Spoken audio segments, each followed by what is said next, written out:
এই যে হলুদ দিলাম, একটু লবণ, মরিচ আর একটু সামান্য সরিষার তেল দিয়ে এই গোটা ইলিশ মাছগুলোকে ভালো খেয়ে দেখি। গোটা ইলিশ মাছ, এই ইলিশ মাছগুলো আগে জাহাঙ্গীরনগরের ওইখানে গিয়ে খাইছিলাম আমরা, না আনছি 300 টাকা করে নিচে পার পিস।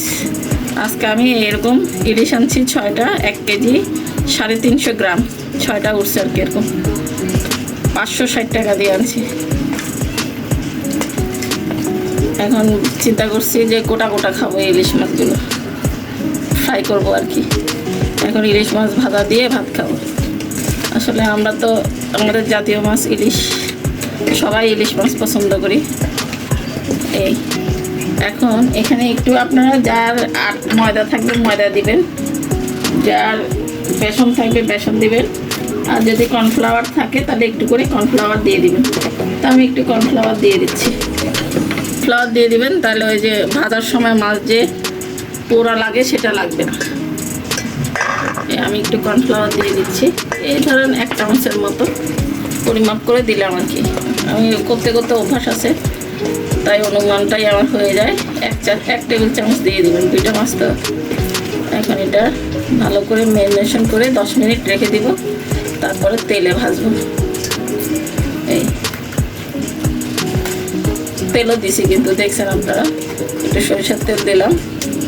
এই যে ম্যারিনেশন করা হয়ে গেছে, এখন এটাকে 10 মিনিট আমি রেখে দিব, তারপর ভাজবো। ইলিশ মাছ তেলটা গরম হয়ে গেছে, এখন ইলিশ মাছগুলো দিয়ে দিচ্ছি। বেশ আনন্দই লাগতেছে ভাজতে, মাছ গোটা গোটা, অনেক বছর পর।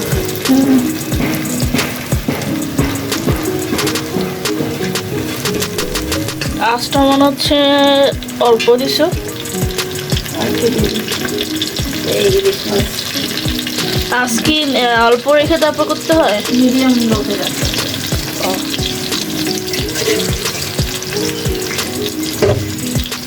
কোথায় দিচ্ছি ইলিশ মাছগুলো, মাছটা কিন্তু ভালোই স্যান্ড বেরোচ্ছে। ঠান্ডা মনে থাকি, ছোটো হলে কী হবে, মাছটা বেশ ভালো স্যান্ড বেরোচ্ছে ইলিশ মাছের ভাজা। আর দেখছেন ওই যে একটু করে যদি আপনি কর্নফ্লাওয়ার অথবা ময়দা অথবা বেসন দিয়ে মাথায় রাখেন জিনিসটা, তাহলে এই কড়াইতে পোড়া পোড়া মরিচ দিচ্ছি, এই পোড়াটা আপনার নাকে আসবে না। আর ইলিশ মাছে তো কিছুই লাগানো লাগে না, যেহেতু লবণ আর হলুদ আর মরিচ দিলেই হয়, তেমন কিছুই মশলা দেওয়া লাগে না। ইলিশ মাছ তো এমনিতেই মজার মাছ, বেশি একটা মশলা দেওয়া লাগে না। তারপরে যদি কেউ মনে করেন একটু রসুন বাটা, একটু আদা বাটা দিয়ে দিতে পারেন। আমি এভাবে করে ভাজি।